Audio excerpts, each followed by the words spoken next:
कहानी की शुरुआत एक ऐसी रहस्यमयी दुनिया से हुई जो धरती की सतह से हजारों किलोमीटर नीचे बसी हुई थी, जहां आसमान से लेकर पानी की गहराइयों तक खतरनाक जीवों का आतंक फैला हुआ था। यहीं हमें इस दुनिया का रक्षक किंग कॉन्ग दिखाई दिया, जो एक छोटे बंदर के साथ झील के किनारे पहुंचा था, लेकिन उसे जरा भी अंदाजा नहीं था कि वो एक पहले से बिछाए जाल में फंसने वाला है। छोटे बंदर ने अचानक महसूस कर लिया कि सामने झील के अंदर कोई बड़ा खतरा छुपा है। फिर भी उसने जानबूझकर कॉन्ग को पानी में उतरने के लिए उकसाया, लेकिन उसकी चालाकी कॉन्ग से छुप नहीं सकी। उसने बस आसपास की हवा को हल्के से सूंघा और तुरंत समझ गया कि आज उसे अच्छा शिकार मिलने वाला है। इसके बाद कॉन्ग बिना कुछ कहे सीधे झील में उतर गया और आराम से नहाने लगा। उधर छोटा बंदर घबरा गया कि कहीं उसकी चाल पकड़ी न जाए, इसलिए वह पानी पीने का नाटक करने लगा। तभी अचानक एक अजीब सा जीव तेज रफ्तार से उनकी तरफ बढ़ने लगा। नहाते वक्त कॉन्ग को भी खतरे का एहसास हो गया। उसने जैसे ही पीछे पलटकर देखा, तभी एक विशाल ड्रैगन अपना बड़ा मुंह खोलकर उस पर झपट पड़ा। ये देखकर छोटा बंदर समझ गया कि उसकी योजना सफल हो गई है और वह तुरंत किनारे की तरफ भागने लगा ताकि खुद को बचा सके। उधर कॉन्ग जमीन पर हर तरह की लड़ाई जीत चुका था, लेकिन पानी में इस तरह के दुश्मन का सामना पहली बार कर रहा था। कॉन्ग उसकी चाल को समझ ही रहा था कि अचानक ड्रैगन उसे खींचकर सीधे झील के अंदर ले गया, लेकिन उसे नहीं पता था कि गुस्से में कॉन्ग कितना खतरनाक हो जाता है। उधर छोटा बंदर यही सोच रहा था कि अब वह कॉन्ग से हमेशा के लिए बच गया है, लेकिन अगले ही पल किंग कॉन्ग का विशाल हथियार सीधे उसके सामने आ गिरा। छोटा बंदर कुछ समझ पाता उससे पहले ही कॉन्ग ने उस ड्रैगन का कटा हुआ सिर सीधे उसके सामने पटक दिया। ये देखकर छोटे बंदर को लगा कि अब कॉन्ग उसे बुरी तरह पीटेगा, लेकिन कॉन्ग ने कुछ नहीं किया, बल्कि उसने अपनी कुल्हाड़ी उठाकर उसे आगे बढ़ने का इशारा कर दिया। दरअसल बंदर नहीं जानता था कि किंग कॉन्ग अपने जैसे किसी को ढूंढने के लिए हजारों सालों से इस दुनिया में अकेला भटक रहा था। वह हर दिन भूखा रहता था और अक्सर यहाँ के खतरनाक भेड़िए उसे दौड़ा दौड़ा कर परेशान करते रहते थे। जब सैकड़ों भेड़िए उसके पीछे पड़ जाते, तब वह छलांग की मदद से किसी तरह बच निकलता, लेकिन इस बार भेड़ियों के झुंड ने उसका पीछा नहीं छोड़ा। वे लगातार उसे घेरने की कोशिश करते रहे। आखिरकार जब उसके सामने गहरी खाई आ गई और भागने का कोई रास्ता नहीं बचा, तब वह मजबूर होकर पलटा और लड़ने के लिए तैयार हो गया। भेड़िए सोच रहे थे कि इस बार शिकार आसान होगा, लेकिन उन्हें अंदाजा नहीं था कि किंग कॉन्ग पहले से ही जाल बिछाकर बैठा था। जैसे ही एक भेड़िए ने छलांग लगाई, तभी अचानक कॉन्ग का जाल एक्टिव हो गया और भेड़िया तुरंत ट्रैप में फंस गया। गड्ढे में गिरते ही लकड़ी के नुकीले भाले भेड़िए के आर पार निकल गए। सही मौका देखते ही कॉन्ग ने तुरंत पेड़ का भारी तना उठाकर गड्ढे में फेंक दिया। जैसे ही जाल एक एक करके एक्टिव हुए, पहाड़ से बड़े बड़े पत्थर लुढ़कते हुए नीचे गिरने लगे और भागने की कोशिश कर रहे भेड़िए वहीं फंस गए। लेकिन धुआं छटते ही कुछ जिंदा बचे भेड़िए फिर भी शिकार छोड़ने को तैयार नहीं थे। गुस्से में किंग कॉन्ग ने एक भेड़िए की लाश पकड़ी और अपनी ताकत दिखाते हुए उसे जोर से फाड़कर दो टुकड़ों में बांट दिया। ये देखकर बाकी बचे भेड़िए डर के मारे पूंछ दबाकर वहां से भाग गए। हालांकि शिकार मिलने के बाद भी किंग कॉन्ग के चेहरे पर कोई खुशी नहीं थी, क्योंकि उसके मुंह के सड़े हुए दांत ने उसे बहुत परेशान कर रखा था। इसी बीच छुपकर बैठी एक छिपकली मौका देखकर मांस का टुकड़ा उठाकर भागने लगी। किंग कॉन्ग तुरंत उसे रोकने के लिए झपट पड़ा, लेकिन तभी उसका ध्यान दूर से आई आवाज पर चला गया। घाटी से आती उस दहाड़ को सुनकर उसे लगा कि शायद उसका कोई अपना उसे बुला रहा है, इसलिए वह तुरंत उस दिशा में दौड़ पड़ा। लेकिन वहां पहुंचकर उसे सिर्फ एक अजीब सा मेंढक मिला जो उसी के जैसी आवाज निकाल रहा था।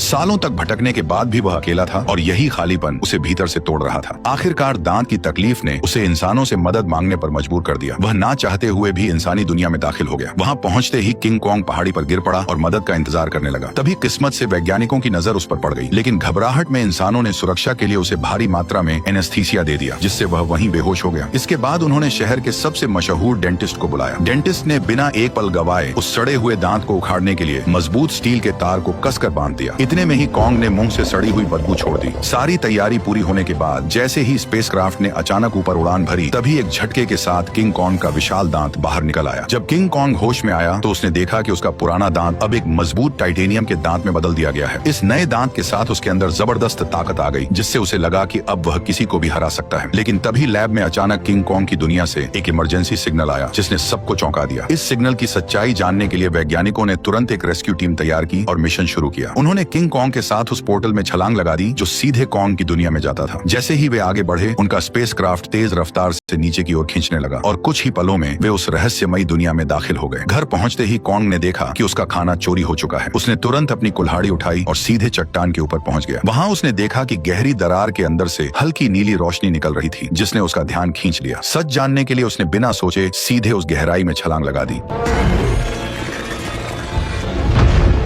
घुप अंधेरे में पहुंचते ही उसकी कुल्हाड़ी अपने आप चमकने लगी। रोशनी पड़ते ही उसे दिखा कि चारों तरफ अजीब चमकदार पत्थर फैले हुए हैं जो इस रोशनी पर रिएक्ट कर रहे थे। तभी अचानक दूर से भयानक दहाड़ की आवाज गूंज उठी। वह उस आवाज का पीछा करते हुए झरने के पार पहुंचा, जहां उसे एक नई छिपी हुई दुनिया दिखाई दी। धीरे धीरे आगे बढ़ते हुए उसे अजीब सी बदबू महसूस हुई जो उसे अपनी ओर खींच रही थी। अचानक उसके सामने एक बेहद खतरनाक और विशाल साया उभर आया, जिसे देखते ही किंग कॉन्ग ने तुरंत अपनी कुल्हाड़ी उठाकर मुकाबले के लिए खुद को तैयार कर लिया। जैसे जैसे दोनों के बीच दूरी कम होती गई, वह विशाल साया धीरे धीरे छोटा होता गया और जब सामने आया तो सच्चाई कुछ और ही निकली। असल में वह कोई राक्षस नहीं बल्कि एक छोटा सा मासूम पीले बालों वाला बंदर था, जिसे देखकर वह खुद भी चौंक गया। हजारों सालों में पहली बार अपने जैसे किसी को देखकर किंग कॉन्ग तुरंत झुक गया और अपना हथियार नीचे रख दिया। इसके बाद उसने बंदर से दोस्ती करने के लिए अपना हाथ आगे बढ़ाया। उसे लगा था कि छोटा बंदर भी उसी की तरह अपने जैसे किसी को देखकर खुश होगा, लेकिन अचानक उसने किंग कॉन्ग को जोर से काट लिया। इतनी मुश्किल से अपने जैसे को ढूंढने के बाद किंग कॉन्ग उसे इतनी आसानी से जाने नहीं देना चाहता था, इसलिए वह बंदर के पीछे दौड़ पड़ा। लेकिन तभी अचानक उसके पीछे एक डरावना साया आ खड़ा हुआ, जिसे देखकर वह बुरी तरह चौंक गया, क्योंकि उसने आज तक अपने साइज का कोई गंजा गोरिल्ला नहीं देखा था। जैसे ही कॉन्ग उसकी ओर बढ़ने लगा, तभी अचानक दो लंबे हाथों वाले गोरिल्लाओं ने पीछे से आकर उसे जोर से जमीन पर गिरा दिया। गंजे के चेहरे की मुस्कुराहट देखकर साफ था कि वे लड़ाई के इरादे से ही आए थे, इसलिए किंग कॉन्ग ने भी अब उन्हें मारने का इरादा कर लिया। उसने तुरंत एक पत्थर उठाया और सीधे गोरिल्ला पर दे मारा। गुस्से में गंजा भी उस पर हमला करने दौड़ पड़ा, लेकिन कॉन्ग ने चालाकी से उसे भी मात दे दी। कुछ ही पलों में वह सबको जमीन पर गिराता चला गया, यहाँ तक कि गंजा कॉन्ग की कुल्हाड़ी को हाथ में लेकर भी कुछ नहीं कर पाया और चारों खाने चित हो गया। जैसे ही किंग कॉन्ग अपना हथियार उठाने बढ़ा, तभी छोटा पीला बंदर अचानक दौड़कर आया और उसके चेहरे पर झपटकर हमला करने की कोशिश करने लगा। ये देखकर किंग कॉन्ग ने उसे भी पकड़ लिया और उसी को हथियार बनाकर बाकी गोरिल्लाओं की जमकर पिटाई कर दी। हालांकि वे जानते थे कि वे किंग कॉन्ग का सामना नहीं कर सकते, फिर भी वे बारी बारी से उस पर हमला करते रहे। इसी बीच एक बंदर गलती से खाई में गिर गया, लेकिन किंग कॉन्ग ने फुर्ती दिखाते हुए उसे तुरंत पकड़कर ऊपर खींच लिया। लेकिन एहसान मानने की बजाय उसने जमीन से चाकू उठाकर किंग कॉन्ग पर वार कर दिया। यह देखकर किंग कॉन्ग का गुस्सा भड़क गया और उसने एक जोरदार लात मारकर उसे फिर से गहरी खाई में फेंक दिया। ये हाल देखकर गंजा डर गया और तुरंत पीछे मुड़कर भागने लगा। किंग कॉन्ग ने पास पड़ा पत्थर उठाकर उसकी तरफ फेंका, जो सीधा जाकर उसके सिर में जा लगा। चोट लगने के बाद भी वह कुछ बड़बड़ाता हुआ बिना पीछे देखे वहां से भाग गया। तभी किंग कॉन्ग ने पेड़ों के बीच में छुपे उस बंदर को पकड़कर बाहर निकाल लिया और जोर से जमीन पर पटक दिया। इसके बाद उसने जमीन से गंजे का गिरा हुआ चाकू उठाया और छोटे बंदर को इशारा किया कि वो उसे गोरिल्ला के ठिकाने तक ले जाए। बेचारा छोटा बंदर मजबूरी में आगे आगे चलने लगा और किंग कॉन्ग उसके पीछे पीछे बढ़ता गया। जैसे जैसे वे अंदर की ओर बढ़ते गए, वैसे वैसे उन्हें वहाँ कई सारे खतरनाक जानवर दिखाई देने लगे, लेकिन इस शांत दिखने वाली जगह के अंदर हर कदम पर खतरा छुपा हुआ था। छोटा बंदर बचने के लिए चालाकी से उसे उस इलाके में ले गया जहाँ विशाल ड्रैगन रहता था, लेकिन उसे क्या पता था कि किंग कॉन्ग के सामने उसकी यह चाल ज्यादा देर टिकने वाली नहीं थी। अचानक एक विशाल ड्रैगन उसके सामने आ खड़ा हुआ, लेकिन कॉन्ग ने डरने की बजाय कुछ ही मिनटों में उसका काम तमाम कर दिया और फिर आराम से बैठकर उसे खाने लगा। ये देखकर छोटा बंदर भी उसके पास आना चाहता था, लेकिन डर के कारण हिम्मत नहीं जुटा पाया। किंग कॉन्ग ने उसकी हालत देखकर खुद ही मांस का टुकड़ा तोड़कर उसकी तरफ बढ़ा दिया। फिर भी छोटा बंदर उस पर भरोसा नहीं कर पा रहा था। ये देखकर किंग कॉन्ग गुस्सा हो गया और उसने मांस जमीन पर फेंक दिया, जैसे कह रहा हो खाना हो तो खा वरना भाड़ में जा। भूख से बेहाल बंदर तुरंत मांस खाने लगा और हर कौर के साथ उसका नजरिया भी बदलने लगा। उसे लगा कि किंग कॉन्ग उतना भी बुरा नहीं है जितना वह सोच रहा था। धीरे धीरे वह हिम्मत जुटाकर किंग कॉन्ग के पास आकर बैठ गया और दोनों शांत होकर एक साथ वक्त बिताने लगे। इस पल बिल्कुल ऐसा लग रहा था जैसे कोई पिता अपने बच्चे के साथ सुकून के पल बिता रहा हो, लेकिन उन्हें जरा भी अंदाजा नहीं था कि जैसे जैसे वे आगे बढ़ रहे थे, खतरा तेजी से उनकी ओर आता जा रहा था। जैसे ही वे और गहराई में पहुंचे, तभी किंग कॉन्ग ने आखिरकार अपने जैसे जीवों को देख लिया, लेकिन यह देखकर उसका दिल टूट गया कि वे सब बेहद बुरी हालत में जी रहे थे। वे सभी दिन भर मजदूरी करने को मजबूर थे और उनका जीवन किसी नरक से कम नहीं था। इसी दौरान एक बूढ़े बंदर से गलती से पत्थर गिर गया, जिससे गुस्सा होकर गोरिल्ला ने उसे बुरी तरह पीट दिया। ये देखकर किंग कॉन्ग खुद को रोक नहीं पाया और उसने जोर से अपनी कुल्हाड़ी जमीन पर मारकर उस बूढ़े बंदर को उठा लिया। तभी वहां मौजूद पहरेदार गुस्से में किंग कॉन्ग की तरफ दौड़ा और उसे दखल न देने की चेतावनी देने लगा, लेकिन अगले ही पल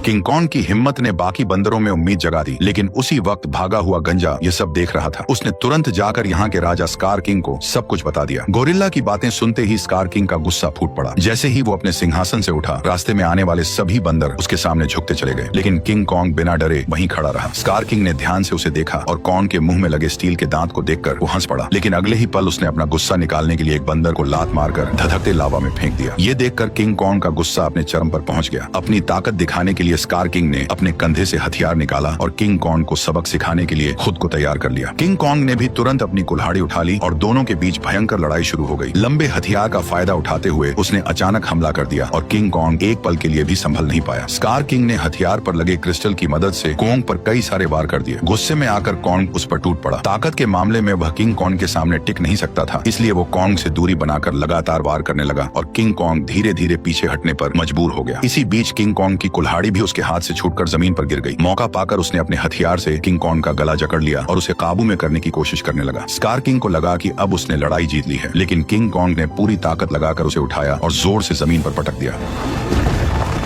किंग कॉन्ग ने कुछ ही देर में उसे चित कर दिया। तभी स्कार किंग ने तय किया कि वह उसे उसकी असली ताकत दिखाकर ही मानेगा। जैसे ही उसके हथियार में लगा पत्थर चमकने लगा, तभी अचानक गोरिल्लाओं ने पत्थर गिराकर लावा का रास्ता रोक दिया। ठीक उसी पल गुफा में छिपे खौफनाक राक्षस की आंखें दिखाई देने लगी। तपती जमीन अचानक बर्फ बन गई और बाहर निकला वही विशाल जीव टाइटन शीमो, जिसने कभी पूरी दुनिया को बर्फ में जकड़ लिया था। स्कार किंग ने तुरंत उसे कॉन्ग पर हमले का हुक्म दिया, लेकिन शीमो इस हुक्म से खुश नहीं दिख रहा था। जैसे ही उस पर दबाव बढ़ाया गया, वह दर्द से तड़प उठा और मजबूरी में उसने हमला कर दिया। किंग कॉन्ग ने फुर्ती दिखाते हुए तुरंत छलांग लगाई और पहले वार से खुद को बचा लिया। इसके बाद उसने अपनी कुल्हाड़ी सामने रखकर खुद को संभालने की कोशिश की, लेकिन शीमो की ताकत के सामने उसकी सारी कोशिशें कमजोर पड़ने लगी। देखते ही देखते उसका हाथ जमने लगा और बर्फ में बदलता चला गया। इस अचानक हुए हमले से उसका दाहिना हाथ बुरी तरह घायल हो गया और वह कमजोर पड़ने लगा। मौका देखकर स्कार किंग ने तुरंत उसे खत्म करने का आदेश दे दिया। जैसे ही अगला हमला होने वाला था, तभी पीछे से छोटा बंदर सुरंग की ओर इशारा कर उसे तुरंत भागने को कहने लगा। उसी समय शीमो ने मजबूरी में फिर से हमला कर दिया। ये देखकर किंग कॉन्ग तुरंत मुड़ा और तेजी से सुरंग के अंदर घुस गया।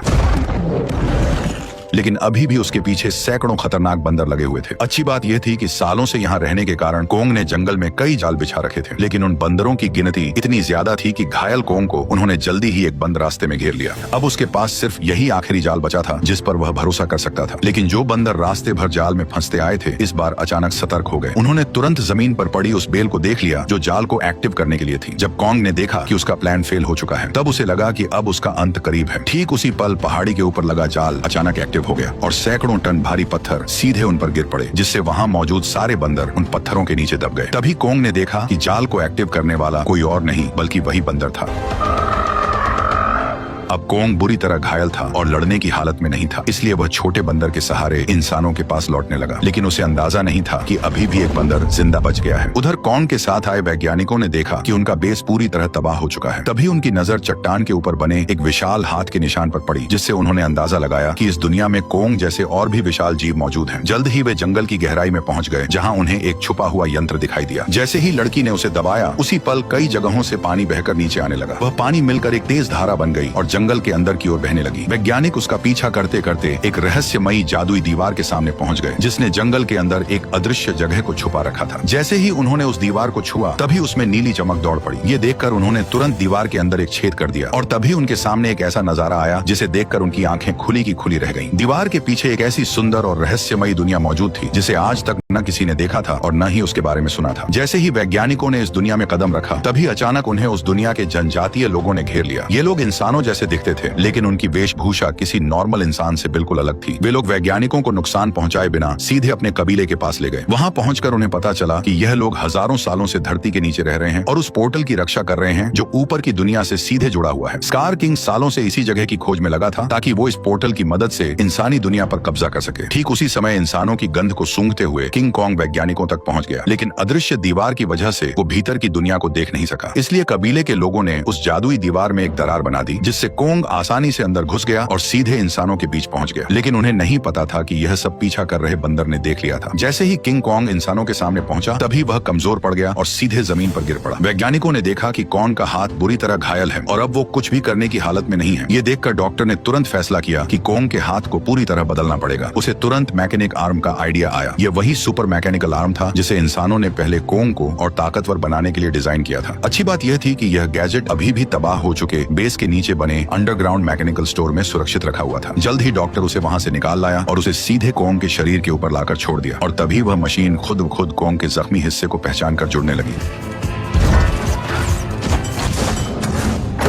जैसे ही उस हाथ के अंदर की खास दवा कोंग के शरीर में पहुंची तो बेहोश कोंग को जैसे नई ताकत महसूस होने लगी। उसके चेहरे की खुशी साफ बता रही थी कि वह इस नए हथियार से काफी खुश था। लेकिन तभी अचानक छोटा बंदर जंगल के अंदर से भागता हुआ वहां आ पहुंचा। उसने कोंग को बताया कि स्कार किंग पोर्टल की जगह का पता लगा चुका है और वह शीमो के साथ मिलकर कबीले पर हमला करने वाला है। अकेला कोंग स्कार किंग और शीमो का सामना नहीं कर सकता था, इसलिए उसके पास सिर्फ एक ही रास्ता बचा था, इंसानों की दुनिया में जाकर कई सालों से सो रहे गॉडजिला को जगा देना। लेकिन उसे बिल्कुल अंदाजा नहीं था कि जिसे वह अपनी मदद के लिए बुलाने जा रहा है वही गॉडजिला उसके लिए सबसे बड़ा खतरा साबित होने वाला है। अचानक पिरामिड के आसपास की जमीन तेजी से हिलने लगी और नीचे से एक मैकेनिकल हाथ बाहर निकल आया। यही वह जगह थी जो धरती तक पहुंचने का पोर्टल खोलती थी। जल्द ही कोंग पोर्टल से बाहर निकल आया। कोंग की आहट महसूस होते ही गॉडजिला अचानक नींद से जाग गया और बिना एक पल गवाए सीधे उसकी तरफ बढ़ने लगा। जैसे ही वो कोंग के सामने पहुंचा तब गॉडजिला को लगा कि कोंग उसे चुनौती देने आया है, इसलिए वो बिना एक पल गवाए पूरी रफ्तार से उस पर टूट पड़ा। उसकी आंखों में भरा गुस्सा साफ बता रहा था कि वह कोंग को जिंदा छोड़ने वाला नहीं है। तेजी से अपनी ओर बढ़ते गॉडजिला को देखकर कोंग ने हाथ उठाकर उसे समझाने की कोशिश की, पर गॉडजिला अब किसी भी बात को सुनने वाला नहीं था। उसने सीधे टक्कर मारकर कोंग को सैकड़ों मीटर दूर फेंक दिया।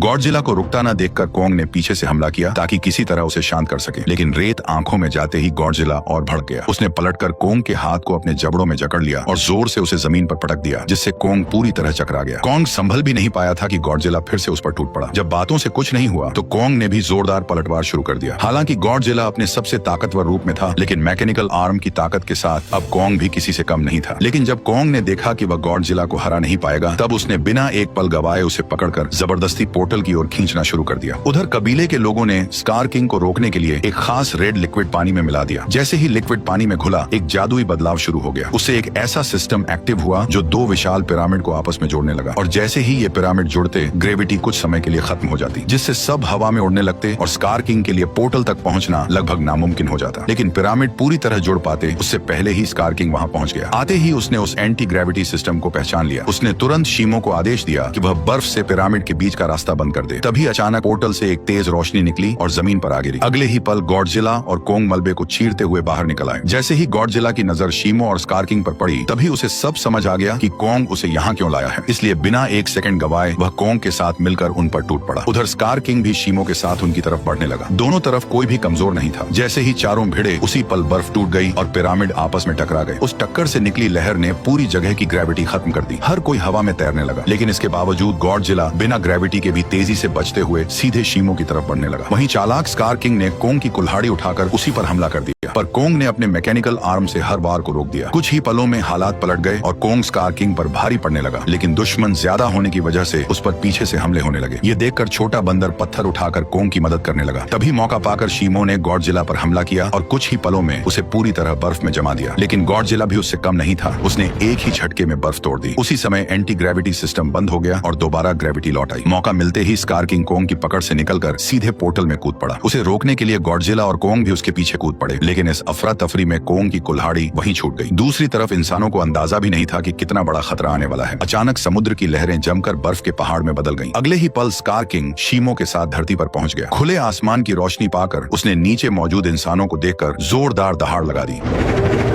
अब उसे लगा कि पूरी दुनिया पर राज करने का समय आ गया है। उसने शीमो को आदेश दिया कि वह आसमान को जमा दे। शीमो ऐसा नहीं करना चाहता था, फिर भी मजबूरी में उसने हर तरफ बर्फ बरसानी शुरू कर दी। देखते ही देखते इमारतें भी इस तबाही में जमकर टूटने लगी। जब स्कार किंग को लगा कि अब उसे कोई नहीं रोक सकता, तभी कोंग ने एक जोरदार मुक्का मारकर उसका 3 टन का दांत जमीन पर गिरा दिया। गुस्से में स्कार किंग ने कोंग पर हमला करने का आदेश दिया, लेकिन उसी समय गॉडजिला वहां पहुंच गया और उसने शीमो को रोक लिया। अब बिना शीमो की मदद के स्कार किंग ज्यादा देर टिक नहीं सकता था, इसलिए उसने एक विशाल इमारत उठाकर कोंग की तरफ फेंक दी, लेकिन उससे कोंग को कोई खास नुकसान नहीं हुआ।